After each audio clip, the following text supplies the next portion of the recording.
Antes da gente entrar a fundo no conteúdo de sistema imune, eu quero contar uma breve historiazinha para você sobre a varíola e o porquê ela é importante para a criação das vacinas. A varíola é uma doença infecciosa responsável pela morte de milhões de pessoas e é uma das doenças, né, que a gente tem registro de doenças infecciosas mais antigas que a gente tem conhecimento dentro dos fatos históricos, né? A gente tem, por exemplo, fontes históricas que mostram até mesmo que faraós tiveram a varíola. A varíola é uma doença que, além de causar sintomas tradicionais como febre, cansaço, dor, ela é uma doença que faz com que a pessoa tenha várias feridas pelo corpo e causa até uma certa desfiguração ali, né?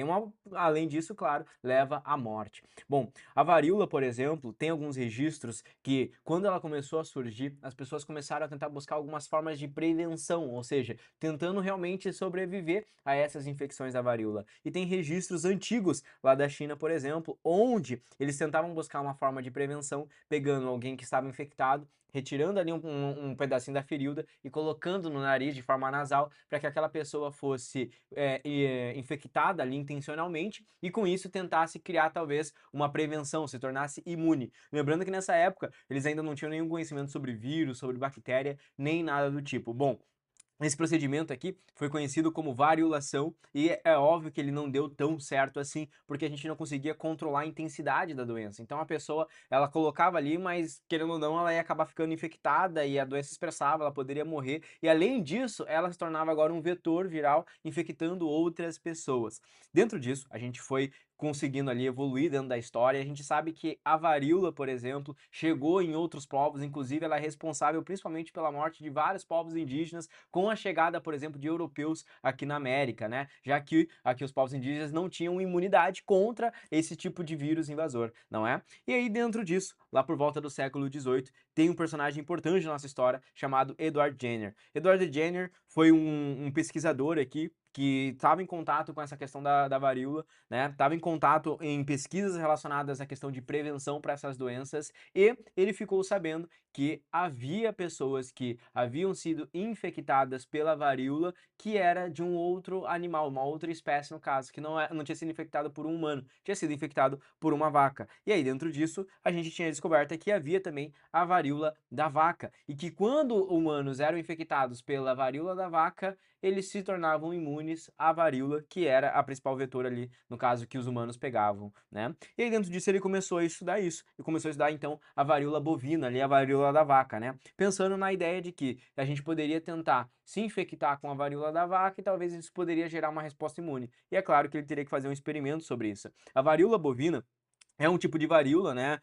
A gente sabe que o vírus ele pode sofrer mutações, isso hoje em dia, naquela época eles não sabiam, não é? Mas é um tipo de vírus que infecta ali o animal bovino e pode infectar também seres humanos, só que a expressão dele em seres humanos não é tão agressiva quanto a varíola que a gente pega tradicionalmente ali, né? E aí, dentro disso, ele foi fazer então um teste. Ele pegou um menininho chamado James Phillips, de 8 anos, e já inclusive caiu uma questão do Enem contando essa história, e ele infectou esse menininho com a varíola bovina, com a varíola da vaca. Esperou ali algum tempo. É claro que ele apresentou alguns sintomas, né? Mas não tão agressivos quanto a varíola tradicional, que era a varíola no caso dos humanos, a gente tá chamando de varíola tradicional aqui. E aí, depois disso, o que que ele fez? Ele pegou, então, e tentou infectar esse menininho com a varíola que estava sendo espalhada ali. E aí, consequentemente, aquele menininho não apresentou os sintomas da varíola. Ele estava imune e foi o primeiro a realmente apresentar essa imunidade, né? E aí, a partir disso, então, foi quando a gente começou a construir a ideia de prevenção e, a partir disso aqui, foi desenvolvida a vacina, que inclusive a origem da palavra vacina vem do do latim, né? Vacinae, ou seja, que significa da vaca, justamente porque veio desse experimento feito ali com a varíola bovina da vaca, tá certo? E a partir disso, então, a gente conseguiu desenvolver a vacina, começou ali a ter formas de imunização para a varíola, começou a se espalhar isso, houve diversas campanhas, teve projetos então da vacina para que ela fosse erradicada. Inclusive, né, a gente tem registro no Brasil, como por exemplo a revolta da vacina lá em 1904, que tem a ver com a questão da varíola, né? Então, como a varíola a gente queria erradicar a varíola do mundo, né, começou a ter vacinação obrigatória, principalmente em regiões onde a infecção estava mais abundante. Então, regiões do Brasil, regiões da África, por exemplo, começou a ter ali a vacinação compulsória compulsória e obrigatória, até que em 1977 a gente teve lá um dos últimos casos de varíola. Em 1979 a gente teve, a OMS então declarou a erradicação da varíola, né? Ou seja, nunca mais a gente teve ali um novo episódio de varíola, ela foi erradicada do mundo. E a partir daqui então, a gente começa agora a estudar então o sistema linfático e o sistema imune, para você entender como que funciona as nossas células de defesa, como que funciona a criação de anticorpos, como que funciona a vacina e soro, porque isso cai bastante dentro da sua prova do Enem. Vamos lá. Então, sistema linfático, pessoal, o que que ele é? A gente tem sequência agora do sistema circulatório que nós estávamos estudando. E você já sabe que o sistema linfático, ele tem a ver com a drenagem linfática, que é basicamente a drenagem de fluidos. Existem alguns registros de médicos, né, que há algumas décadas atrás começaram a pesquisar justamente sobre essa questão da drenagem linfática e quais eram os benefícios que isso tinha para a saúde, que vem justamente daquelas massagens que são feitas justamente para fazer a drenagem, para auxiliar essa drenagem linfática ali, levando esses fluidos até os linfonodos, que é onde vai acontecer toda essa limpeza. Então o sistema linfático, ele tem como principal função, primeiro, remoção dos fluidos do tecido. Então a gente sabe que a gente tem aqui o tecido intersticial, esse tecido, a partir da pressão hidrostática que vem dos vasos, ele ali é todo irrigado, né? Vem ali, pega ali os fluidos e a partir dele a gente tem o sistema linfático fazendo a drenagem linfática. A gente sabe que o sistema linfático também, né? Ele consegue absorver ácidos graxos ali, né? Que estão nas veias, antes deles, por exemplo, irem para as artérias e tudo mais, a gente consegue absorver esses ácidos graxos e transportar ele para o sistema circulatório, né? Então, o sistema linfático também tem esse papel aí na limpeza também do nosso organismo. E além disso, ele também participa da produção das células de defesa, né? Produção entre aspas, né? Porque a gente sabe que a produção dessas células de defesa, como linfócitos e monócitos, por exemplo, né? A gente vai ter lá a produção deles a partir do tecido hematopoético, lá na medula óssea, por exemplo, né? Então eles participam mais na produção no sentido de maturação, já que a gente tem alguns órgãos linfáticos, como o baço, como o timo, por exemplo, né? E até mesmo a medula óssea. Então, como o sistema linfático está integrado a esses órgãos linfáticos, a gente pode dizer que ele participa ali do processo de produção ou maturação das nossas células de defesa, né? Dos nossos glóbulos brancos, né? Olha só, vamos dar uma olhadinha aqui antes da gente falar dos órgãos sobre ali o sistema linfático e os seus papéis, né? O que que a gente vai ter aqui? Primeiro de tudo, a gente tem um plasma arterial que banha as nossas células, né? Então esse fluido arterial que vem aqui das artérias, eles vão banhar as nossas células, eles ficam aqui no meio, né, do interstício celular. Conforme a gente vai fazendo algumas atividades, você provavelmente já fez, foi na academia, por exemplo, estava fazendo exercício e percebeu que houve um aumento ali do teu músculo, né? Você percebeu que ele estava mais inchado. Pô, será que eu tô mais forte, ganhei massa muscular? Não, você ainda não ganhou massa muscular. O que houve ali foi um aumento, né, do teu volume, ou seja, a gente jogou ali mais sangue, foi mais sangue para ali, né, e a gente sabe que o sangue está dentro das artérias, então o que aconteceu? Aumentou um volume no seu interstício. E a partir disso, então, aumentando esse volume do interstício, é aí que entra, então, o sistema linfático vindo drenando, né? Então ele vai drenando ali esse líquido que está no interstício, e aí você vê depois que passou algumas horas, você vem para casa e você vê que o volume ali do teu bíceps, que estava tão gigantesco ali, estralando, já diminuiu. O que que aconteceu? Aquele líquido que estava no interstício foi drenado, tá certo? E aí quando esse líquido é drenado, é feita toda a drenagem, passa pelos linfonodos, esse líquido volta para a veia ali, ele volta para as veias, né? Antes dele passar para as veias, ele vai passar pelos gânglios linfáticos, que tem a função de filtrar ali, por exemplo, micro-organismos. O que são os gânglios linfáticos? Nós temos gânglios no pescoço, temos na axila, temos na virilhas, né? São os famosos linfonodos. Qual que é o papel deles? É justamente fazer essa filtragem contra patógenos, contra micro-organismos que podem estar ali nesse filtro, nessa linfa, né? No líquido linfático, nessa linfa, né? E no caso, se a gente está infectado, ele vai estar ali e vai passar pelo linfonodo, e aí com isso o linfonodo ele pode ficar um pouquinho mais inchadinho, né? O que a gente chama ali, por exemplo, de ínguas. Então, por exemplo, quando você tá ali com uma infecção viral e você vai no médico, ele vem palpando aqui às vezes seus linfonodos, buscando alguma bolinha que você possa ter, aquela famosa íngua. Essa íngua, pessoal, é justamente os linfonodos que estão ali mais inflamados ou inchadinhos, porque eles estão fazendo essa filtragem ali do teu líquido linfático. Show de bola?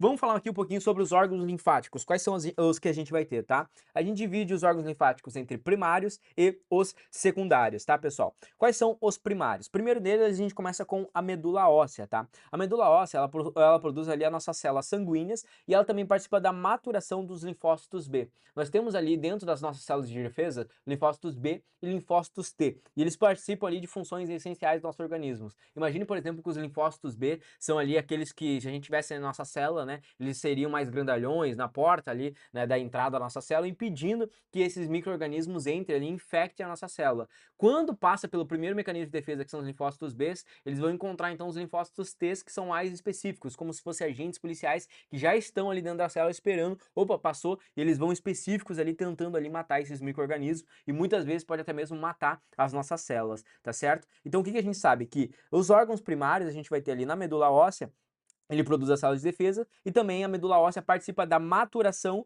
dos linfócitos B. E o segundo órgão primário que a gente vai ter vai ser o timo, tá? O timo fica bem aqui no centro, ali, bem pertinho do coração, né? Bem aqui no centro do nosso timo e ele participa da maturação dos linfócitos T, que também são células de defesa. Basta saber isso e já é suficiente. Os nossos órgãos secundários, né? Eles vão ter ali a função de combater invasores, que no caso são os anticorpos, né? Produção de anticorpos. E os anticorpos, o que é interessante você saber, eles são basicamente células de defesa que estudam ali, por exemplo, os invasores e a gente produz esses anticorpos que já estão preparados ali para caso a gente tenha uma reinfecção. Então a gente não fica com anticorpos ali vagando ali aleatoriamente, né, milhões de anticorpos. Não, a gente tem uma resposta, a gente tem uma memória imune, né? E a partir do momento que a gente criou ali alguns anticorpos, quando a gente for reinfectado, a gente já tem essa memória e aí a gente estimula a produção mais acelerada e aí consegue jogar mais anticorpos para combater um provável invasor, ok? Então, o terceiro que a gente vai ter aqui vai ser os linfonodos que a gente estava falando, né? Então, nódulos linfáticos ou ínguas, que a gente vai ter aqui, então, linfonodos axilares, os linfonodos aqui que estão no pescoço, não é? Temos ali os linfonodos ali embaixo, por exemplo, aqui perto da virilha, não é? E esses linfonodos a gente sabe que estão relacionados ali também a mecanismos de defesa, né? Filtragem de micro-organismos. Pessoal, a gente tem também mais um órgão relacionado ao sistema linfático, que é o apêndice vermiforme, né? Lembra da aula de gastro ali que a gente estava falando do apêndice, né? Que tem a apendicite, que muitas vezes acontece uma cirurgia. A gente sabe que não tem tanto impacto negativo assim, mas existe uma função hoje em dia para o apêndice, tá? Antigamente a gente dizia assim, ah, não tem muita função para o apêndice, mas sim, ele tem uma função sim, pessoal. Ele está relacionado também, tá, à questão de linfócitos e produção de glóbulos brancos e principalmente pelo controle da microbiota intestinal. A gente sabe que no nosso intestino a gente tem uma microbiota, lembra que a gente falou de probióticos, até mesmo transplante de fezes, né? O que acontece é que alguém ali, por exemplo, precisa ajudar a regular esses micro-organismos, né? Vai que tem algum invasor que queira destruir ali a nossa microbiota. E quem participa desse controle da microbiota intestinal é justamente o apêndice vermiforme. Pessoal, além disso, a gente tem um outro órgão linfático que são as tonsilas, né? Antigamente chamadas de amígdalas, né? Nossas amígdalas, mas hoje a gente sabe que são as tonsilas palatinas que a gente vai ter. Temos as tonsilas palatinas e as tonsilas faríngeas, né? E elas são também ali muitas vezes chamadas de adenoides. Tem gente que fala assim, ah, tirei as adenoides, né? As nossas tonsilas. A gente sabe que essas tonsilas também são mecanismos de defesa, e, na verdade, um dos primeiros, já que a gente sabe que quando a gente respira, nosso processo aqui de respirar e estar conversando, é onde principalmente a gente vai ter ali o primeiro contato com vetores virais, né? Ou vetores bacterianos, muitas vezes, né? E aí, quem vai ser um dos primeiros, por exemplo, a tentar combater esses vetores virais vai ser justamente as nossas tonsilas, e é por isso que você pode ter amidalite, né? É por isso que elas são uma das primeiras ali a ficar um pouquinho mais inchadas quando você tem uma infecção viral. Inclusive, é o que a gente diferencia. Bom, será que você tá, ah, tô com dor de garganta, será que a gente tem uma infecção viral ou bacteriana? Vai depender ali do aspecto. Se for uma infecção viral, a gente vai ver que ela vai estar um pouquinho mais inchada, mais vermelhada, né? Se for uma bacteriana, a gente vê a presença de exudatos brancos, por exemplo, né? E acaba sendo um inchaço um pouco maior, a gente tem combates diferentes. Então as tonsilas também participam desse mecanismo de defesa aqui do nosso sistema linfático. E por fim, o nosso último órgão do sistema linfático é o baço, né? Então o baço ele tem função de armazenar linfócitos, monócitos e também as nossas hemácias, que são as células sanguíneas. Pessoal, aqui eu não estou batendo tanto no ponto, por exemplo, do que são linfócitos, o que são monócitos, por quê? Porque esses seriam os glóbulos brancos que a gente estuda dentro do sistema imune ali, por exemplo, e entraria muito mais sobre a histologia, né, tecido hematopoético, a gente estudando, que não é um conteúdo que cai tanto assim na prova do Enem, mas vale a pena a gente estudar primeiro aí o sistema imune, pensando em contexto de incidência na prova, e depois a gente ir para o conteúdo lá de histologia e querer aprofundar um pouco mais em cada uma dessas funções aqui. O baço é muito interessante porque ele armazena aqui essas hemácias e ele também controla ali o tempo de vida útil dessas hemácias, né? Então a gente sabe que o tempo de vida útil das hemácias é em torno de 120 dias, e o ácido então tem essa função de destruir essas hemácias mais antigas, né? Então fazer aí essa filtragem e destruir essas hemácias mais antigas. E ele também produz anticorpos lá no baço. Então esses são os principais órgãos do sistema linfático dentro de um geral, que é essencial também para o sistema imune. Por isso que eu dei uma pincelada do sistema linfático lá no sistema circulatório e eu trouxe ele aqui junto com o sistema imune para a gente aprofundar. Bom, vamos falar então do nosso sistema imunológico, né? A defesa do nosso organismo contra agentes infecciosos. Pessoal, nós temos dois sistemas e eu quero muito a sua atenção aqui, porque esse é um dos temas que mais caem dentro da prova do Enem. Despenca, pessoal, o sistema imune despenca demais, tá? E são questões difíceis em grande maioria. Questões de vacina geralmente são mais tranquilas, mas algumas relacionadas ao sistema imune são questões que são um pouquinho difíceis e interpretativas, podem cobrar conceitos específicos. Então é importante que vocês estejam preparados. Bom, vamos começar falando primeiro sobre o sistema inato. A gente tem dois: sistema inato, que é não específico, e o sistema adaptativo, que é justamente o mecanismo de defesa específico quando a gente é infectado, tá certo? O sistema inato, pessoal, que é não específico, a gente tem algumas linhas de defesa. A primeira linha de defesa que a gente vai ter vai ser a nossa pele. Tá? Então a nossa pele não é apenas por bonito aqui, né? Minha cor de pele para se bronzear e tudo mais, né? A nossa pele é a nossa primeira linha de defesa, né? A nossa derme, que é a nossa epiderme, por exemplo, é a nossa primeira linha de defesa. Inclusive por isso, uma característica bem importante, né? Sobre queimaduras, por exemplo, por que pessoas que sofrem muitas queimaduras, né? Recentemente eu vi um caso muito triste, um cara que ia ter o fogo no próprio corpo, né? E aí esse cara ainda sobreviveu, foi para UTI, por exemplo, mas por que geralmente as pessoas que sofrem grandes queimadas, elas não sobrevivem, né? Principalmente porque elas perderam a primeira linha de defesa. E aí elas estão extremamente suscetíveis à infecção e geralmente elas morrem pela infecção, pessoal, que é muito grave, uma infecção sistêmica, né? Porque elas perderam ali a primeira linha de defesa, que é a pele, né? Então a pele é a nossa primeira linha. Além disso, a gente tem as nossas mucosas também, que seria também primeira linha de defesa, né? Então a gente sabe que tem mucosas que revestem ali os nossos órgãos, nossa mucosa interna que também, ó, dentro da boca aqui a gente tem mucosas, né? Que também são a nossa primeira linha de defesa. A nossa segunda linha de defesa, a gente vai ter substâncias químicas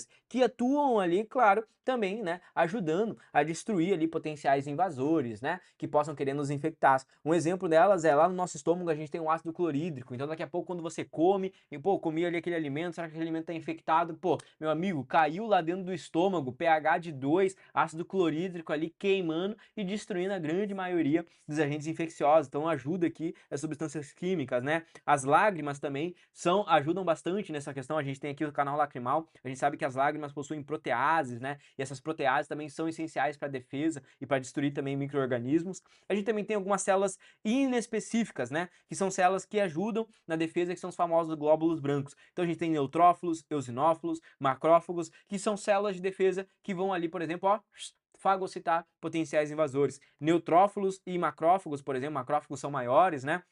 Eles fagocitam esses invasores, e aí esses invasores, quando eles são fagocitados, eles vão entrar lá, por exemplo, vai ter um lisossomo, vai formar um vacúolo digestivo, que vai acabar digerindo, e a gente consegue, né, se proteger através desses glóbulos brancos, dessas células de defesa, né. Nós temos os eosinófilos, que são células ali que atuam muito mais no combate de vermes, né, então ali invasores um pouco maiores, e aí entra a ação dos eosinófilos aqui. Então esse aqui é o nosso sistema inato, né, pessoal? Ou seja, é um sistema não específico, a gente já produz esses mecanismos de defesa logo quando a gente nasce. Inato é aquilo que já nasce com a gente já vai, né, tendo essa linha de defesa. Já o sistema adaptativo, pessoal, ele é específico. A gente está falando da nossa terceira linha de defesa. A gente está falando de anticorpos, pessoal, tá? E os anticorpos, para que eles sejam produzidos, a gente precisa, então, entrar em contato com um antígeno, a gente precisa entrar em contato com um invasor para que a gente produza anticorpos e combata esses potenciais invasores aí, tá certo? E a gente vai ter, então, dentro da nossa terceira linha, os linfócitos, linfócitos T, linfócitos B e os plasmócitos, né? Os plasmócitos são tipos de linfócito B, mas que são ativos, né? Então a gente tem linfócitos B e os linfócitos B ativos são chamados de plasmócitos, aqui com textos mais específicos, né? Pessoal, vamos aprofundar agora no estudo de anticorpos, porque é importante que vocês dominem também e principalmente quais são os exames que a gente faz ali relacionado aos anticorpos. Eles possuem aqui, pessoal, uma conformações ali, você já deve ter visto essa imagenzinha quando a gente falou de biotecnologia. Quando a gente falou, por exemplo, lá sobre eritroblastose fetal, eu lembro que eu trouxe essa imagenzinha aqui de alguns desses anticorpos, falando sobre o sistema BO, né? Vamos retomar agora. Anticorpos, pessoal, podem ser chamados também de imunoglobulinas, ok? É importante você saber essa ideia também de imunoglobulinas, porque isso pode cair também, já que a gente sabe que o soro é um soro que possui imunoglobulinas, ou seja, ele já possui anticorpos. Já a vacina, por exemplo, a gente vai colocar ali, né, a proteína viral ou um vírus atenuado para que a gente consiga ter uma resposta imune e produzir essas imunoglobulinas, entende? Então aqui a gente tem as nossas imunoglobulinas, os anticorpos IgG, IgE, IgD, IgM e IgA. Cada um tem uma função ali um pouquinho mais específica. E aqui eu coloquei um triângulozinho que seria um antígeno, né? Um potencial invasor, né? Um antígeno. Então cada anticorpo vai reconhecer um antígeno ali específico. Então a gente pode ter vários anticorpos de acordo com cada antígeno, né? Então de acordo com cada antígeno a gente vai tendo ali uma resposta. Vamos saber a função de cada um deles aqui. Primeiro deles, o IgA, tá? O IgA, pessoal, está relacionado muito mais às mucosas. Como assim a mucosa? A gente tem bastante IgA, principalmente no início da vida, quando a gente é bebezinho. Quando a gente é bebezinho, por exemplo, a gente precisa ter alguns mecanismos de defesa, né? Produzir esse anticorpo de defesa. E a gente tem ali um mundo para explorar, então a gente acaba colocando muitas coisas na boca ali, vai colocando várias coisinhas. E a gente tem então os anticorpos, né? As IgAs ali para que ajude a gente a produzir, né? Cada vez mais anticorpos contra esses potenciais invasores, mas também a proteger e fazer com que a gente não morra por estar colocando ali, sei lá, o dedo na boca cheio de terra, né? Ou estar comendo terra, comendo areia, né? Eu lembro um tempo atrás que a gente saiu com alguns casais de amigos e um casal de amigos nosso tinha uma menininha ali pequenininha, né? A gente tava na praia e a menininha tava lá no meio da praia comendo areia, né? E ele falou, meu Deus, tá comendo areia. Pois é, mas ela não vai morrer por causa disso, porque ela tem justamente já os IgAs ali na mucosa dela ajudando a proteger, né? O IgD, por exemplo, pessoal, é um ativador de linfócito B. Os IgDs a gente não sabe muito bem como é que eles funcionam assim em detalhes. O que a gente sabe é que eles ajudam esses linfócitos B a serem ativados, que são células de defesa. E como os linfócitos B está intimamente ligado também à questão dos IgGs aqui, né?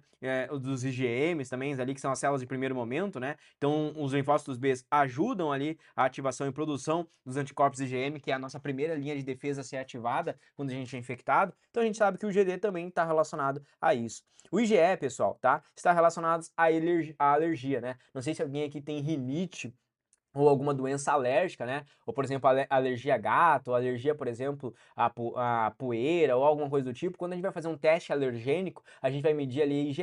Então, quando faz, por exemplo, eu quero saber se eu sou alérgico a gato, você vai ver lá o IgE gritando, explodindo, né? Então, você faz um teste de IgE para saber como é que está essa questão de alergia. A gente sabe que o IgE também, pessoal, está relacionado ao combate de vermes e protistas. Então, eles vão estar bem interligados aqui com a questão dos eosinófilos. Assim como os eosinófilos, por exemplo, trabalham ali com a questão de defesa contra vermes, os IgEs também vão atuar junto deles ali. E aí a gente entra então nos dois mais importantes, que é o IgG e o IgM. Pessoal, o IgG é a maioria dos nossos anticorpos. Por quê? Porque os IgGs estão relacionados, pessoal, os nossos anticorpos de defesa que já estão ali há mais tempo, né? Eles estão relacionados principalmente aos anticorpos que significam que a gente está imunizado contra aquele potencial invasor. É a maioria. Uma das funções do IgG, pessoal, é facilitar a fagocitose. Quem que faz a fagocitose? Principalmente os macrófagos, né? Então os macrófagos identificam lá um invasor, ele vai lá e ó, né? Come ali aquele invasor ali, faz a fagocitose. Só que perceba que a gente vai tendo vários invasores, então o macrófago ali acaba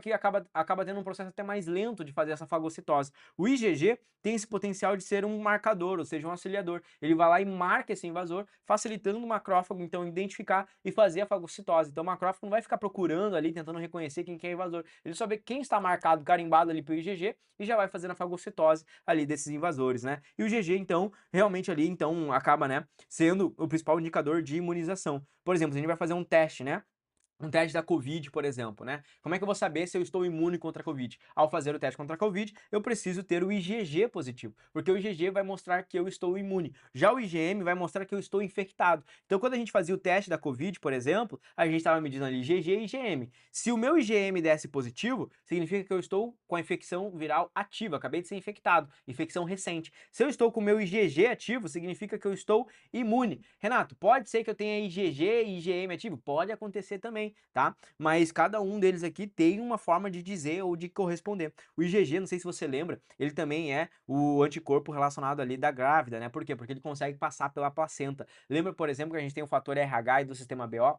Quando a gente tem lá os anticorpos anti-A, anticorpos anti-B, a gente tá falando de IgM, tá certo? Anticorpos anti-A e anticorpos anti-B. Quando a gente tá falando, por exemplo, do fator RH, a gente tem lá o anti-RH, que é um IgG, e ele consegue passar pela placenta e atacar lá, por exemplo, o sangue do feto na eritrobacilose fetal. Então não esquecer também dessa função do IgG. E o IgM, ele é produzido em primeiro momento como a primeira resposta imune. Então quando você recém é infectado, você tem ali a sua resposta imune, ou seja, tem a produção de IgMs, que são os primeiros anticorpos. Conforme você vai ali passando o tempo, então, os seus anticorpos vão ali sendo produzidos, a gente tem então a nossa memória, né? A nossa memória imune sendo criada, e aí a partir disso os próximos anticorpos que serão criados são os IgGs, que se referem ali então os anticorpos, né, que a gente tem de defesa da nossa resposta imune. Vamos aprofundar um pouco mais sobre a nossa resposta primária e secundária, gráficos que podem cair na sua prova. Olha só um gráfico sobre quantidade de anticorpos e IgG e IgM que você precisa dominar, tá? Imagine que aqui é a nossa primeira exposição, sua primeira exposição, por exemplo, a questão do vírus da Covid ali, vamos dizer, por exemplo, né? Então você foi lá, foi exposto ao vírus da Covid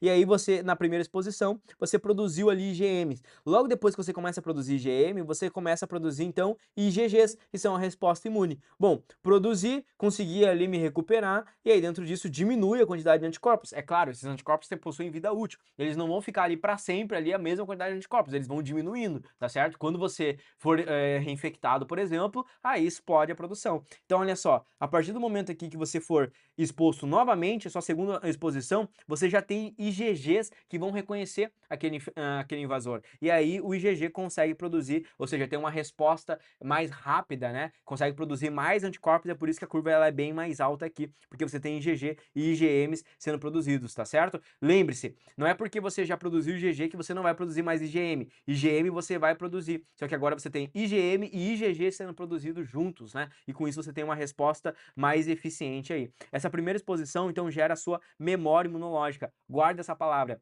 Memória imunológica tem a ver então com a primeira exposição que você vai ter ali, aquele invasor, por exemplo, né? Aquele vírus fazendo com que o seu corpo estude certinho, identifique ele ali, e aí, a partir disso você já tem uma memória que vai ajudar você a responder quando você for reinfectado, tá certo? Bom, vamos falar aqui um pouquinho sobre soro e vacina dentro do contexto geral, tá?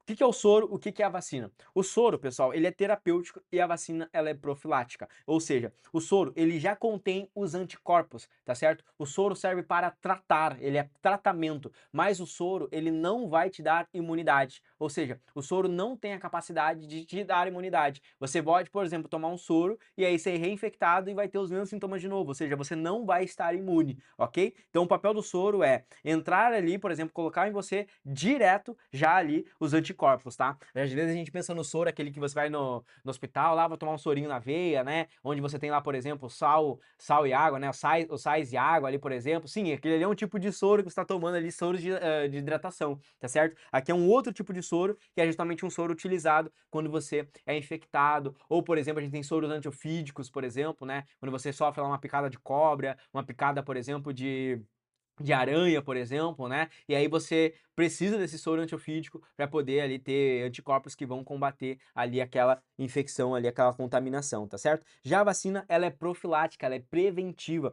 ou seja, ela induz a sua resposta, a sua memória imunológica. Então a gente tem vários tipos de vacina, tecnologias que estão evoluindo e que vão cair na sua prova, né? Então, por exemplo, uma das formas mais clássicas de vacina que a gente tem é colocar o vírus atenuado, né? Então a gente vai lá, por exemplo, em laboratório, né, meio que mata aquele vírus ali, coloca ele de forma atenuada e a gente vai colocar ele dentro da vacina e aí a gente vai aplicar em você. Quando a gente colocar aquele vírus em você, ele não tem potencial, né, de causar realmente a doença, né, de causar os sintomas ali daquela doença em você, né, mas ele contém ali todas as informações que são necessárias para que o teu organismo de defesa estude ele e produza ali, por exemplo, né, a tua resposta, a tua memória imune, e aí quando você realmente for infectado, você já vai ter ali, por exemplo, células de defesas prontas ali para combater aquele potencial invasor. É isso que a gente fez, por exemplo, com a vacina da Covid. Então a gente teve, por exemplo, vacinas que foram feitas, né? Não me lembro de cabeça agora qual que é que usa do vírus atenuado, né? Mas foi uma das primeiras que começaram a ser feitas, né, com o vírus atenuado. Se eu não me engano, foi a do Butantan, talvez, foi do Butantan que fez as primeiras ali com o vírus atenuado, né? E foram aprovadas. Logo depois a gente teve outros também que utilizaram, então também, como por exemplo, pegando outros vírus para colocar a resposta imune, aí entra em biotecnologia. Posso fazer um vídeo só sobre vacinas ali e vacinas da Covid. Então a gente tem, por exemplo, da AstraZeneca, que pegou um adenovírus e aí colocou nesse adenovírus a proteína spike da Covid, tá? Ou seja, dando um boost naquele vírus ali, né? Transformando ele, colocando ele com um aspecto de Covid, mas ele não era da Covid, um adenovírus que dava gripe comum, por exemplo, e aí colocava em você, e aí quando você ia ali, teu organismo combater esse adenovírus, ele já estudava aquele adenovírus, matava ele, mas identificava a proteína spike e já criava memória imunológica contra a proteína spike. Quando você era infectado com a Covid, que tem essa coroa, que tem essa proteína spike, assim, uma coroa, assim, né? Que dá essa característica da Covid, quando você era infectado pela Covid, o teu corpo já tinha, então, essas defesas que reconheciam essa proteína spike, você conseguia ter imunização, né? E aí o surgimento agora tecnológico mais moderno que a gente tem é através das vacinas de RNA, onde a gente consegue extrair o material genético do vírus e colocar em você direto o material genético do vírus para que teus anticorpos lá, por exemplo, para que tuas células de defesa, né, linfócitos B, linfócitos T, possam estudar o RNA daquele vírus e produzir os anticorpos específicos, né? Tecnologia máxima que a gente tem agora para combate, né? Vamos fazer um pouquinho aqui análise de exames do que pode aparecer, tá? Por exemplo, temos o paciente A, o paciente B, o paciente C e o paciente D. Temos aqui o teste de IgM e IgG. Imagina que eu faça o teste para esse paciente aqui sobre IgM e IgG, né? E aí eu tô falando aqui, por exemplo, sobre COVID, tá? Se eu faço o teste nesse paciente e a IgM dele e a IgG, por exemplo, deu negativo, esse paciente ele nunca foi exposto. Não sei se vocês estão conseguindo ler. Eu vou até aqui escrever aqui para vocês do ladinho, né? Esse paciente ele nunca foi exposto. Por que ele nunca foi exposto? Porque ele não tem anticorpo de memória imune. Ele não tem memória imune, tá certo? O IgM é infecção recente. O IgG é anticorpos de memória imune, por exemplo, né? Como se ele já tivesse uma infecção mais antiga. Como ele não tem nenhum dos dois, ele nunca foi exposto. Agora, o paciente B aqui, por exemplo, ele tem o IgM positivo e o IgG negativo. Então, o que isso indica para mim? Que ele acabou de ser infectado. Ele está na fase aguda da doença ali, na fase aguda da infecção, né? Ele acabou de ser infectado, por isso que o IgM dele está em alta, mas ainda não deu tempo dele produzir ali a memória imune, né? Ainda deu tempo dele produzir o IgG. Já o paciente C aqui, por exemplo, ele tem IgM e IgG positivo. Significa que ele tem uma infecção anterior e uma infecção recente. Significa que ele foi infectado no passado, tá certo? Então ele já tem uma resposta imune para aquela infecção e ele acabou de ser reinfectado novamente, né? Então por isso que ele tá com IgM e IgG positivo. Ele tá com os dois positivos, por quê? Porque ele já tinha sido infectado e agora tá com uma infecção recente de novo. Talvez ele esteja com menos sintomas, mas por isso que ele tá com IgM e IgG positivo, tá certo? E agora a gente tem o paciente D, que possui IgM negativo e IgG positivo. Então esse paciente tem uma infecção antiga ou provavelmente esse paciente possui imunidade contra essa doença, né? Então a gente tem vários tipos de exames que podem aparecer. Rapidamente falando para você, caso isso apareça na sua prova, né? Então a gente tem, por exemplo, a seleção de antígenos, como é que a gente faz? A gente vai lá e seleciona lá os antígenos, por exemplo, pegamos lá da Covid, extraímos lá em laboratório o RNA dele e tudo mais, né? Utilizamos ali as recombinações de RNA, expansão ali para a gente poder analisar. Depois disso a gente faz a avaliação dos antígenos, a gente tem vários testes que podem ser feitos. A gente tem, por exemplo, testes rápidos que são feitos, né? Então a gente tem, por exemplo, o teste da Covid que é feito com a swab nasal, a gente tem, por exemplo, testes de ISTs, quando a gente vai fazer teste de HIV, hepatite B, hepatite A, hepatite C, por exemplo. A gente faz, às vezes, alguns testes rápidos que a gente faz dentro do postinho, né?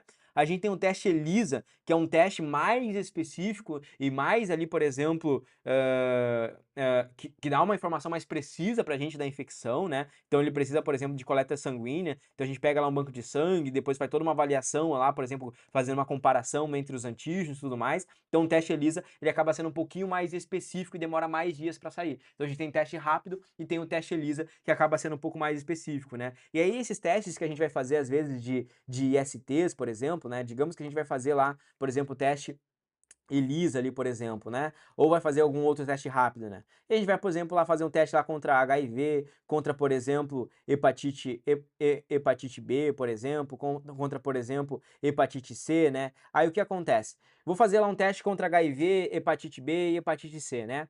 Aí o que acontece? Vou fazer o teste lá e aí eu vou olhar lá o meu IgM, por exemplo, né? O meu IgM aqui, ele deu negativo, né? Vamos falar de IgG aqui. Vamos falar aqui para ver se você consegue acompanhar o raciocínio comigo. Olha só, vou fazer lá o teste e aí o meu IgG aqui para HIV ele deu negativo. O que que significa? Significa que eu nunca fui infectado para HIV, tá certo? Aí eu vou fazer lá o meu teste para hepatite C, por exemplo, e ele também deu negativo, né? Show de bola. Aí eu vou fazer o teste aqui para hepatite B e ele deu negativo. Isso aqui tá normal, será? Aí que entra alguns cuidados que a gente deve ter. Já existe vacina para hepatite B. Então, normalmente, você aí, se for fazer um teste, o teu IgG para hepatite B, ele vai dar positivo. E aí, olha só uma questão engraçada. Esses tempos atrás, a minha mãe foi fazer um exame de sangue, né? E aí, nesse exame de sangue, eles pedem sorologias. E aí, a minha irmã pegou lá os exames de sangue da minha mãe, e ela tava lendo lá, e aí viu lá, HIV, IgG negativo, hepatite C, IgG negativo, hepatite B positivo. E daí ela mandou desesperada pra mim, sei lá o que e tal, que a mãe tá com hepatite B, ela tá com hepatite B, sei lá o que e tal. Eu tipo, calma, o que você tá lendo ali? Não, IgG positivo. IgG positivo significa imunidade. Nós somos vacinados contra a hepatite B. Tomamos a vacina da hepatite B quando somos pequenininho ainda, tá? A vacina contra a hepatite B. Por que para HIV e hepatite C não? Porque não tem vacina para hepatite C e não tem vacina para HIV. Por isso que a gente não tem ali o IgG ali positivo. Mas para hepatite B, sim. Tá certo? Então é assim que a gente analisa ali alguns exames, né? Se eu tiver acabado de ser infectado ali, por exemplo, eu teria o IgM ativo. Show de bola? Deu para pegar?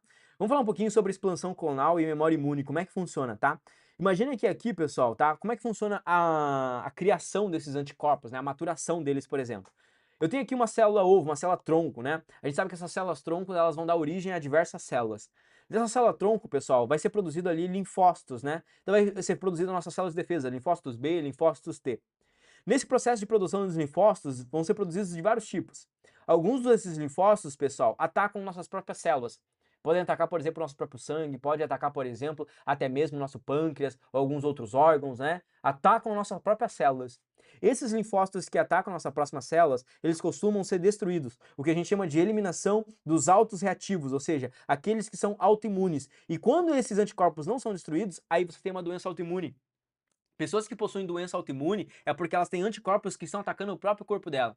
Tá? Então a gente entra então em algumas doenças autoimunes. Uma das doenças autoimunes mais famosas que a gente tem, por exemplo, a gente tem até diabetes, por exemplo, é uma doença autoimune, assim como muitas outras doenças autoimunes que a gente tem, que são doenças que atacam o nosso próprio corpo. Nosso próprio corpo está produzindo células de defesa, está atacando a gente mesmo, tá certo? E isso geralmente existe eliminação, né, desses anticorpos que atacam o nosso próprio corpo. E aí dentro disso a gente teria apenas a produção dos nossos anticorpos normais ali, que vão ser os anticorpos que serão maturados. Bom, a partir da maturação desses anticorpos, teremos ali alguns anticorpos ali prontos, né? E aí quando a gente tem contato com um invasor, ou seja, entrou um invasor ali, claro que a gente tem esse anticorpo aqui, esse anticorpo ali, esse anticorpo ali, ele fica ali esperando, por exemplo, né, entrar algum invasor, senão ele tá para lá, né? Senão ele vai fora, ou seja, a gente vai produzir alguns anticorpos e depois ele vai fora, depois a gente vai produzindo de novo eles. Quando entra um invasor, esse invasor ou ele vai ser reconhecido pelo anticorpo, ou ele vai ser estudado pelas nossas células de defesa, pelos nossos linfócitos lá, para que seja produzido um anticorpo específico para ele,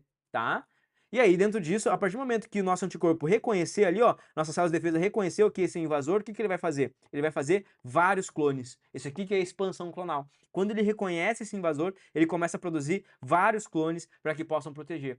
Esses clones, eles terão dois tipos. Primeiro, teremos os clones que serão as células efetoras, as que vão trabalhar no combate da infecção. Ou seja, alguns desses clones já vai atuar aqui combatendo toda essa infecção.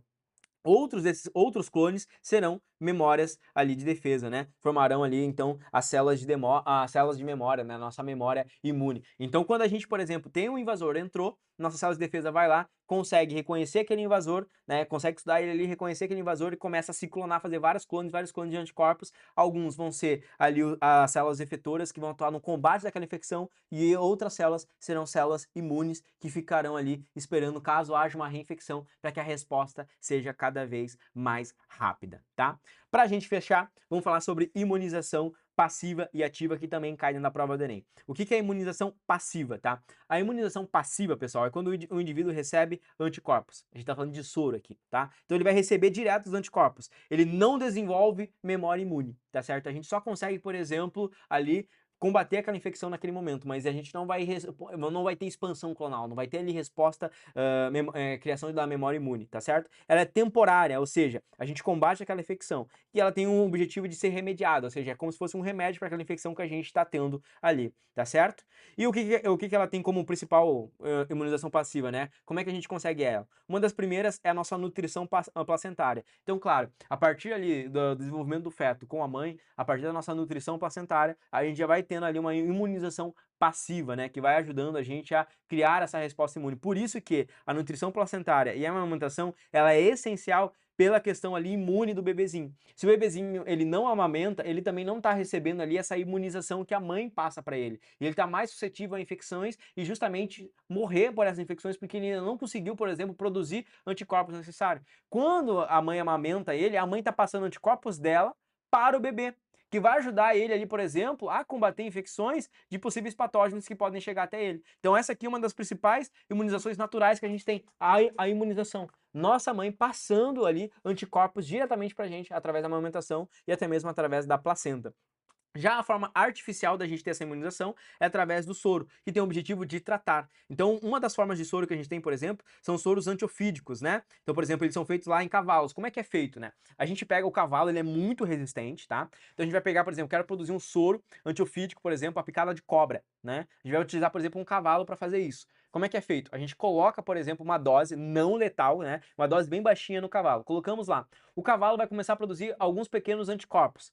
A gente vai lá novamente e coloca mais um pouco de dose, tá? E ele começa a produzir um pouco mais, a resposta já é um pouco mais rápida, porque ele já teve contato anteriormente, tá? E aí depois a gente vai lá e coloca mais uma dose mais forte ainda, tá? Pra quê? Pra que haja muita produção de anticorpos, né? E aí a partir disso a gente vai fazer o quê? Toda vez que ele produz aí esses anticorpos, a gente vai lá e vai tirar esse sangue ali, né? Então, a gente vai lá, por exemplo, e tira esse sangue do cavalo, e aí, a partir do momento que a gente tira esse sangue do cavalo, a gente vai fazer a extração apenas do que a gente quer, apenas ali das imunoglobulinas, dos anticorpos, não é? E aí, depois disso, pessoal, uma característica muito importante é a gente devolver esse sangue pro cavalo, né? O que a gente chama de plasmasférese. Ou seja, se eu tô, por exemplo, induzindo a resposta imune no cavalo, coloquei lá, né? Coloquei mais um pouquinho. Aí depois eu vou lá, vou tirar o sangue do cavalo para poder retirar apenas as imunoglobulinas para colocar depois num vidrinho de vacina, não é? Eu tirei o sangue do cavalo para isso. Eu peguei lá minhas imunoglobulinas que eu criei e agora eu tenho a minha vacina. Então a gente vai devolver esse sangue do cavalo. Por quê? Porque se eu não devolver esse sangue do cavalo, eu posso causar problemas, eu posso até matar o cavalo, já que o sangue ele é importante para a questão de oxigenação do cavalo, né? Carrega ali o oxigênio e tudo mais. Então é importante a gente fazer essa plasmasfera e devolver esse sangue ali pro cavalo, tá certo? Bom, aqui a gente tem exemplos então de sangue, de soros antiofídicos que a gente tem, né? Então quando você recebe uma picada de escorpião, de aranha, de cobra, né? Você liga lá, por exemplo, lá pra emergência, né? A gente tem todo um... Aqui, pelo menos no sul, por exemplo, a gente tem todo um departamento que só cuida dessa parte, por exemplo, né? Dos soros, e por exemplo, né? E porque a gente sabe que não tem em todo lugar, né? O que a gente sabe, por exemplo, no Brasil é que tem uma quilometragem específica, ou seja, eu não lembro agora de cabeça, mas a cada, sei lá, 70 quilômetros, 100 quilômetros, tem que ter uma base com esses soros antiofídicos, principalmente em regiões do interior, né? Para quem mora mais próximo dos sítios, né? A gente chama aqui, aqui no sul, por exemplo, a gente chama do CIT, né? As pessoas ligam para o CIT, e lá no CIT é um órgão regulador. Então, quando eu trabalhava na emergência, por exemplo, né, fazendo estágio na emergência, chegava um paciente para mim com uma picada, sei lá, de aranha marrom ou algum outro tipo de aranha ali na mão, eu ligava para o CIT e eles coordenavam comigo o que eu deveria fazer, para onde eu deveria encaminhar esse rapaz, esse paciente, por exemplo, né? Qual tipo de soro poderia ser feito, como é que deveria ser, como é que deveria ser a profilaxia, a limpeza ali daquele local, tá certo? Outro tipo de soro que a gente vai ter, da raiva, né? Então a gente sabe o seguinte, a gente tem a vacina da raiva, que é feita em cachorros ali, por exemplo, morcegos também, não é? A gente sabe que a infecção da raiva, ela é letal, tá? Então por isso que a gente faz a vacina da raiva ali, só que em humanos, por exemplo, a gente não costuma fazer, né, essa vacina aí da raiva. Então geralmente quando você recebe vamos dizer que você é mordido por um cachorro, né? O que a gente vai fazer no primeiro momento, dependendo do tipo de mordida, vai ser, claro, uma limpeza ali do local e a observação daquele cachorro para ver se ele vai morrer nos próximos dias ou algo do tipo. Porque se aquele cachorro ou aquele gato morrer, aí a gente sabe que ele tinha raiva, provavelmente, e aí você precisa tomar o soro antirrábico, tá certo? E o soro antirrábico, ele é extremamente dolorido, é uma sequência de soros que você vai tomar ali e tudo mais, porque a gente sabe que a raiva, pessoal, ela é letal, tá? Se você quiser pesquisar aí depois para ver a questão da raiva, o que ela causa na pessoa ali, Não existe cura ali para raiva. Pouquíssimas pessoas no mundo já conseguiram sobreviver com a raiva. Ela tem uma questão hidrofóbica, a pessoa ela não consegue entrar em contato com a raiva. É bem doideira mesmo, né? Essa questão da raiva ali. Então, quando você recebe uma mordida, você me procura uma emergência, tá? Para fazer a limpeza daquele local. Você faz a observação do animal pelos próximos 7 dias ali, por exemplo, ver se o animal não vai morrer, por exemplo, algo do tipo, porque se o animal morrer, provavelmente ele tinha raiva, tá certo? E aí, dentro disso, você teria que tomar o soro antirrábico, né? Então é um dos exemplos. Tem também o tétano, né? Então o soro do tétano é a mesma coisa. Pisei num prego lá, por exemplo, né? Existe lá, claro, a vacina antitetânica que a gente toma, não é? E aí o tétano existe também o soro antitetânico que você pode tomar, né? Então quando o paciente chega pra mim, já tomou vacina do tétano, né? Quanto tempo faz que você tomou? Então existe tempo também pela questão da vacina do tétano e tudo mais, não é? E aí existe também o soro antitetânico, né? Então existe que você não tomou vacina do tétano, né? Então você vai precisar do anticorpo, então a gente faz ali o soro antitetânico em você, ok? A imunização ativa, né? Então aqui a gente está falando de vacinas. O indivíduo produz anticorpos, então a gente induz a resposta imune, tá? Na prova é bem papum. Vacinas, qual a função da vacina? Ela induz a resposta imune. Induz a resposta imune, tá? Esse é o papel da vacina, né? A gente vai colocar você em contato com o antígeno. A gente vai achar alguma forma de fazer isso. Ou vamos colocar o vírus atenuado, ou a gente vai pegar lá um adenovírus e vai modificar. A gente pode pegar outra forma também de criar resposta imune. Né? Tem várias formas, mas basicamente a imunização ativa é fazer você entrar em contato com o antígeno, né? Tem até a questão da resposta imune com a banana lá, né? Coloca o vírus da cólera lá na banana lá, né? Coloca lá o gene da cólera, né? As plantas transgênicas lá em biotecnologia, faz você entrar em contato e aí o teu corpo vai produzir lá, por exemplo, né? As imunoglobulinas específicas, ok? Desenvolve a memória imune, é duradoura, né? E é preventiva, né? Ou seja, a gente quer prevenir. Não adianta a gente tomar a vacina depois de já estar infectado. Não vai curar. A vacina não cura. Já, mas eu tomei a vacina da Covid e eu peguei a Covid igual. Meu amigo, se você tá aqui falando, balbuciando aí, é porque você sobreviveu. E se você sobreviveu, é porque tomou a vacina e a vacina não deixou você morrer, entendeu? Ela ajudou a você ter uma resposta imune já, uma memória imune ali te ajudando, ou seja, de profilaxia. E quando você foi infectado, aquele vírus que estava vindo para te matar, ele não conseguiu ter força suficiente porque você já tinha células de defesa preparadas para isso. Esse é o papel da vacina, tá? Então, formas da gente ter imunização natural. Primeira delas, contaminação, tá? Então você fica imune. Por exemplo, vírus da gripe, né? Você vai falar assim, pô, mas já peguei vírus da gripe várias vezes, todo ano eu tomo o vírus da gripe. Por exemplo, porque o vírus é extremamente mutável. Você nunca pega o mesmo vírus da gripe. Sempre é um novo vírus que você pega. Aquele vírus da gripe que você pegou, por exemplo, ficou gripado, foi um vírus. Você criou a resposta imune contra ele. Só que aí o vírus consegue mutar. Ele consegue se mutar. E aí você consegue pegar um outro vírus novamente, entendeu? Por isso que todo ano a gente toma lá a vacina para influenza, por exemplo, entendeu? Por quê? A gente tá tentando criar uma imunidade contra o vírus daquele ano ali para que você consiga, né, ficar um pouco mais resistente, tá? Então, uma das formas de imunização natural é a contaminação. Foi o que tentaram fazer com a varíola, né? Pegava lá uma ferida e colocava no nariz para a pessoa entrar em contato e criar uma resposta imune, né? E aqui a gente vai ter, claro, a vacina, né? A vacina, então, ela tenta evitar ali a manifestação da doença, né? A vacina, ela não evita a sua contaminação. Você pode se contaminar, mas ela vai evitar a manifestação da doença, ok? Então, como é que a gente pode fazer? Vírus atenuado, por exemplo, né? E hoje em dia a gente já tem a vacina de RNA, né? Então, o que é a vacina de RNA? A gente consegue extrair o material genético do vírus. O RNA, ele é muito estável, tá certo? Então, esse era um dos principais desafios. Como é que eu vou colocar o RNA? Só de manipular ali o RNA, só de mudar um pouquinho a temperatura, ele já se degenerava inteiro, então a gente não conseguia manipular. Então, a gente conseguiu no laboratório extrair esse RNA e enxergar uma forma de colocar ele lá para dentro da célula. Como é que a gente descobriu fazer isso? A gente envolveu ele numa cápsula de gordura. Então a gente pega o RNA viral, coloca ele numa cápsula de gordura e coloca ele dentro da vacina. E aí a gente aplica. Com essa cápsula de gordura, consegue ir até lá a tua célula, e lá na célula a gente consegue colocar então aquele RNA para que as nossas células de defesa consigam estudar e criar ali, então anticorpos de defesa. É um exemplo do que a gente fez aí com a Covid, é um exemplo da vacina da Pfizer aí ou da Moderna, que foi utilizada aí para a produção de vacinas de RNA, que ficou tão famosa agora no Covid, né? E dentro disso você tem uma base gigantesca para vacinas, né, que podem cair dentro da sua prova do Enem. Beleza, vamos a alguns conteúdos que o Enem já cobrou e aqui é gabaritando com o Renato. Vamos lá. Te preparando para a prova do Enem, tá? O que o Enem já cobrou para você ir preparado, porque eu sei como é chato e ruim você ir para as questões e falar assim, meu Deus, como é que o Enem tá falando disso? Eu nunca ouvi falar. Mas nas aulas minhas isso não vai acontecer. Primeira coisa, o Enem gosta de cobrar retrovírus, tá? Pô, Renato, ainda não estudei, não sei o que é um retrovírus, tá? Vamos lá, vem comigo. Retrovírus, pessoal, a gente vai estar falando de dois principais que o Enem já cobrou, tá? HIV e HTLV, tá certo? Sendo HIV o mais cobrado, E HTLV caiu em 2024, eu acho, e pegou muita gente ali que não sabia direito. Pessoal, o que é um retrovírus? Retrovírus, pessoal, é um tipo de vírus que possui RNA como material genético, tá? Ou seja, vários vírus possuem RNA, né? E o material genético do vírus é o RNA. O vírus não possui material genético com DNA, ele possui RNA. A característica do retrovírus, pessoal, é o quê? É poder fazer transcriptase reversa, né? RT. O que é transcriptase reversa? É pegar o RNA, o vírus consegue infectar a célula, ele consegue com aquele RNA dele colocar na célula, fazer com que aquele material genético se integre no DNA e fazer a célula começar a produzir cópias. Olha que doideira. Ele consegue fazer a transcriptase reversa. Por que transcriptase reversa? O que é transcriptase?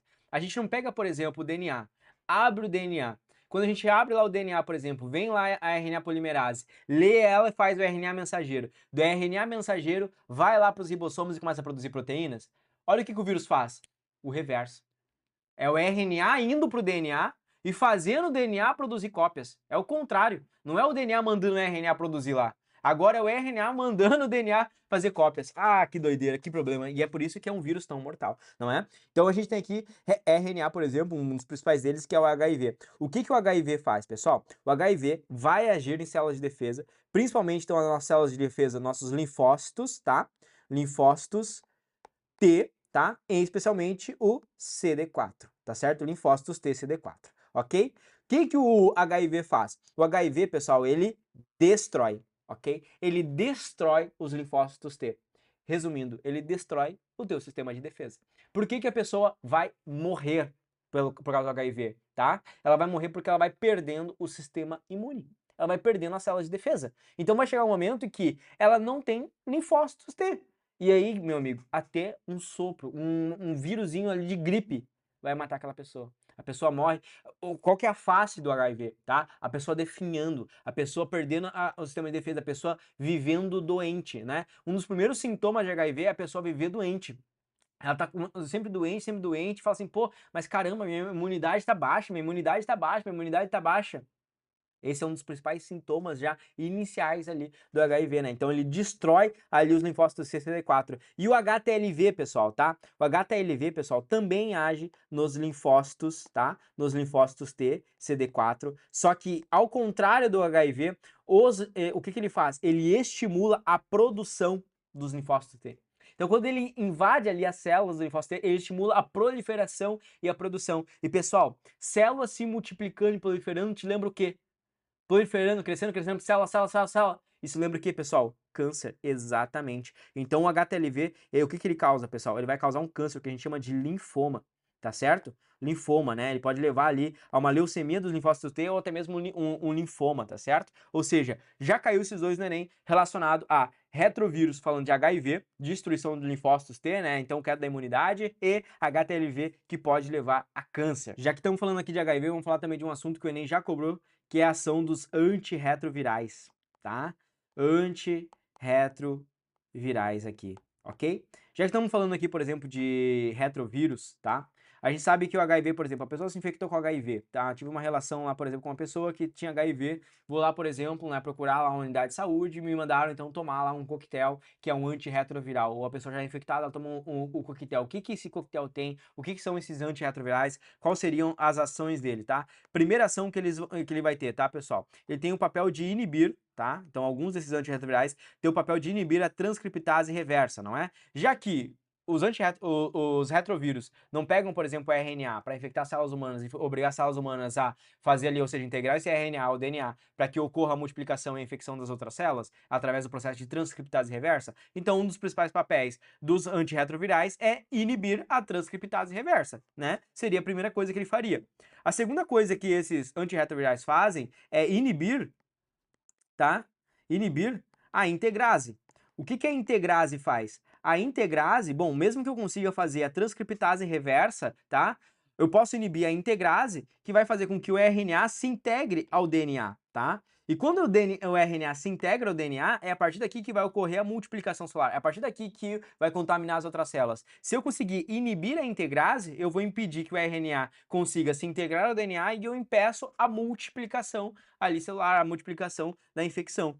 E por fim, a gente tem também a inibição, tá? Inibição, ou seja, inibir a protease, tá? E aí, inibindo a protease ali, por exemplo, a gente vai acabar criando células defeituosas, ok? Defeituosa, é como se a gente deformasse essas células, né? Isso também impede ali o processo de infecção. E esses são 3 camadas básicas que você tem que entender sobre os antirretrovirais, a ação dele. Inibir transcriptase reversa, inibir ali, por exemplo, o RNA de se integrar ao DNA, né? Integrase e inibir a protease, ou seja, as células nascem defeituosas ali e elas não conseguem também, né, infectar as próximas células. Mais um queridinho do Enem, previsão Renato Palmeira para sua prova, dengue, tá? Vai muito atento. Primeira coisa, as questões antigas do Enem falavam sobre a dengue e sobre o principal desafio de se criar uma vacina para dengue. Por quê? Porque ela possui 4 sorotipos, né? Então, se a gente não consegue imunizar, ou seja, fazer uma vacina que cobre os 4 sorotipos, a gente tem um grande problema. A gente teria, por exemplo, uma vacina que cobre ali o primeiro sorotipo, né? O D1 lá, o D2, por exemplo, mas não cobre o D3 e o D4. E aí a gente tem uma vacina incompleta. Qual que é o problema disso, Renato? De uma vacina incompleta? A gente pode ter uma potencialização de anticorpos e fazer com que, se a pessoa tomou a vacina e está imunizada contra o tipo 1, lá tipo 2, e aí, quando ela é infectada, ela tem uma potencialização, ela acaba tendo uma manifestação mais grave, uma manifestação hemorrágica, né? O que a dengue causa? Além do cansaço, febre e tudo mais, o principal problema da dengue é afetar ali as suas plaquetas, produção de plaquetas, do que a gente chama de trombocitopenia, e você ter a famosa dengue hemorrágica, tá certo? Então esse é um dos problemas da dengue, lembrando que ela tem como vetor lá o Aedes aegypti, o Aedes aegypti, que é o mosquito da dengue, tá certo? Novidades. Já existia uma vacina para dengue chamada Dengvaxia, tá? A Dengvaxia cobria ali os 4 sorotipos, só que tinha um grande impasse. Somente quem já tinha tido dengue, né? Quem já tinha, por exemplo, se infectado com a dengue poderia tomar essa vacina. Então aí é meio ruim, né? Porque, tipo assim, eu quero, por exemplo, uma profilaxia. Só que para eu tomar essa profilaxia, eu já tenho que ter sido infectado. Então, nem todo mundo era adepto. Novidade 2023, a Qdenga, tá certo? Aprovado pela Anvisa, já está disponível no SUS a famosa vacina contra a dengue. E meu amigo, você tem que ir sabendo para a prova que já existe vacina para dengue. Não tem como você ir para a prova pensando, não, porque a dengue não tem como fazer vacina.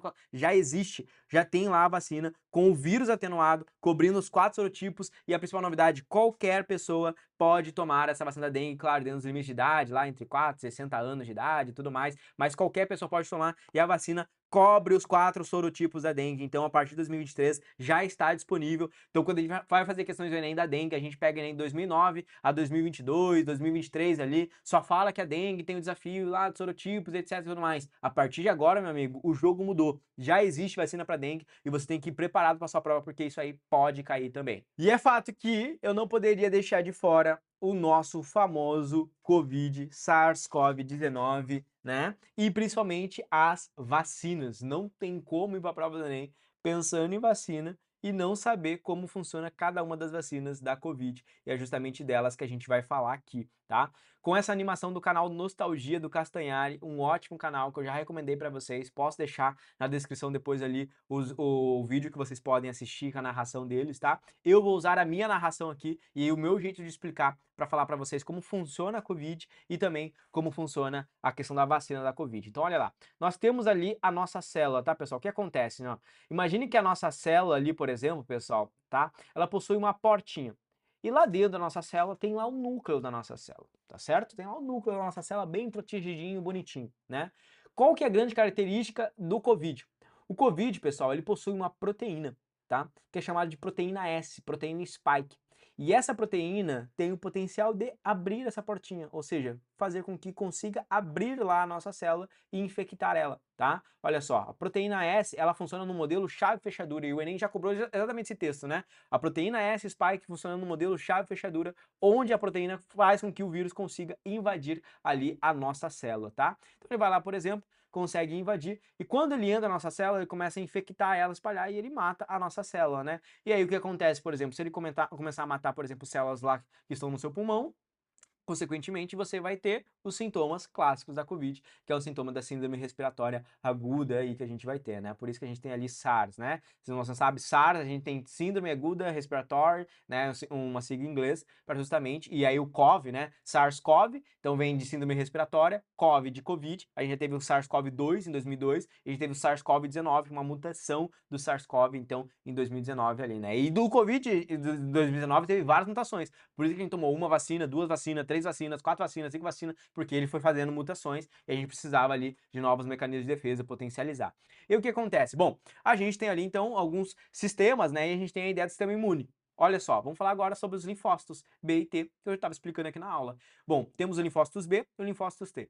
Imagine que os linfócitos T são os brutamontes, igual eu estava explicando para você. Eles estão ali na porta da nossa célula, ou seja, o vírus vai chegar, o primeiro que eles vão encontrar vai ser o linfócito B, falando assim, meu amigo, tu não vai entrar aqui, tu não vai passar por aqui, tá? Então o vírus vai tentar passar ali, o linfócito B já vem ali combatendo ele ali lá, já logo de primeira.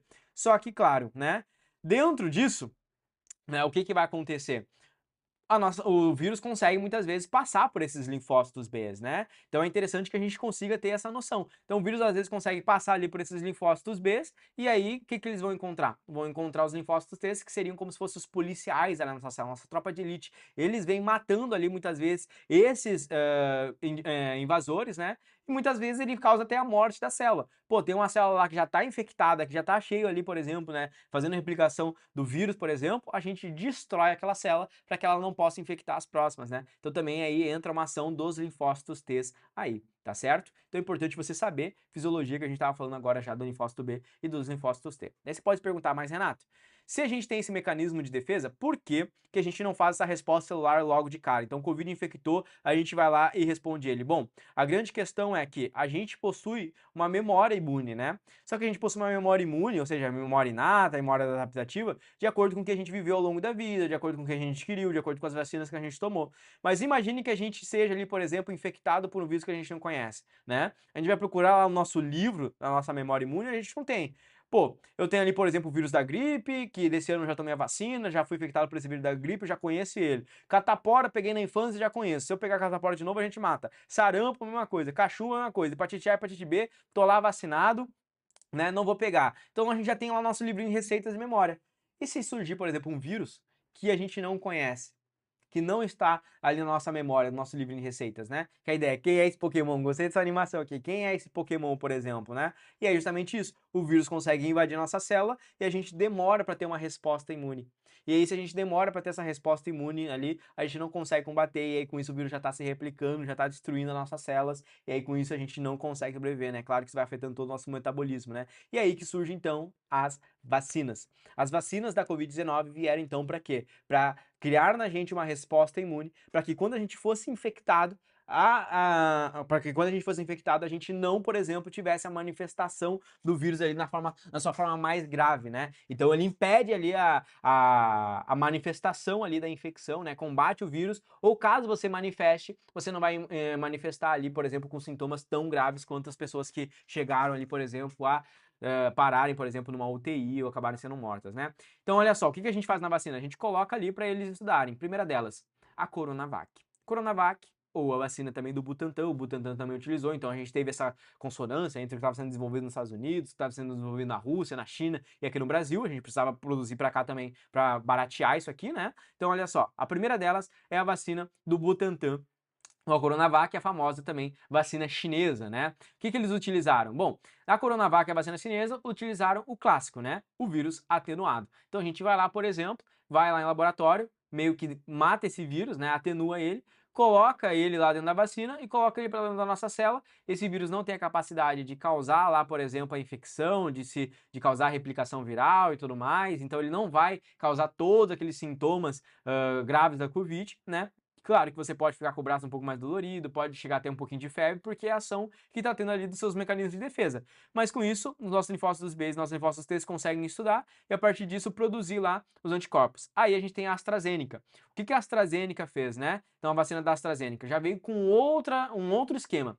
A AstraZeneca, pessoal, pegou lá através e a Fiocruz, né? A Fundação Oswaldo Cruz também utilizou esse mesmo mecanismo. Então a AstraZeneca e Fiocruz, mesma vacina, tá? Utilizou um adenovírus do macaco chimpanzé, né? Então o que que eles fizeram? Esse adenovírus, ele não tem o potencial de nos matar, igual, por exemplo, da Covid.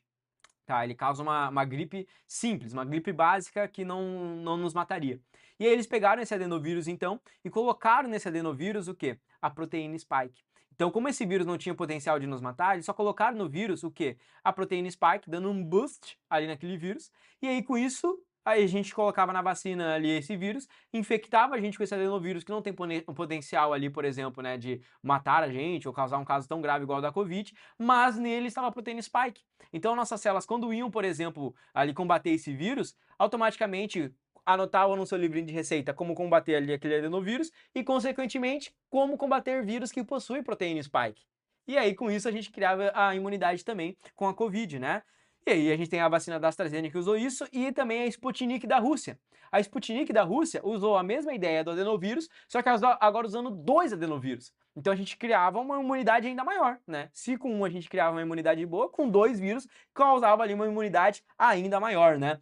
Característica importante que essa da Sputnik aqui, os caras desenvolveram e já saíram aplicando ela sem muitos testes, né? Sem muitos testes, os caras desenvolveram e já saíram aplicando e isso causou muita polêmica. E por fim, a gente tem a famosa vacina da Pfizer e da Moderna, a sensacional, revolucionária vacina de RNA, tá certo? Então a vacina da Pfizer e da Moderna, o que que eles fizeram? Pegaram o vírus e conseguiram extrair o RNA desse vírus aqui, tá? E aí, basicamente, é um livrinho de receita, uma folha de receita, né? Tanto aqui, ó, né, o RNA que faz com que produza a proteína S, e a gente só coloca o RNA. Só que tem o problema, o RNA ele é muito instável. A gente vai manipular esse RNA, ele pode estragar, degenerar, a gente não vai conseguir criar ali o que a gente precisa, não vai conseguir ler, né, esse RNA. Então a gente precisava colocar ele de uma forma na célula em que ele não fosse estragado, vamos dizer assim, né, não fosse degenerado até chegar lá aonde a gente precisava que ele chegasse. Então o que eles fizeram? Colocaram ele numa cápsula de gordura. Então colocando ele numa cápsula de gordura, a gente poderia aplicar a vacina e conseguia levar esse RNA até lá. E aí o nosso corpo, a nossa célula de defesa, ia lá, por exemplo, olha só, e lia apenas o RNA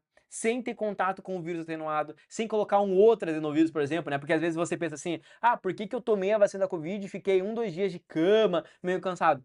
Às vezes você tomou um adenovírus, não é? E o adenovírus não causa uma gripe? Então foi necessário você ter uma gripezinha leve para que você, por exemplo, fosse imunizado para a proteína spike, não é?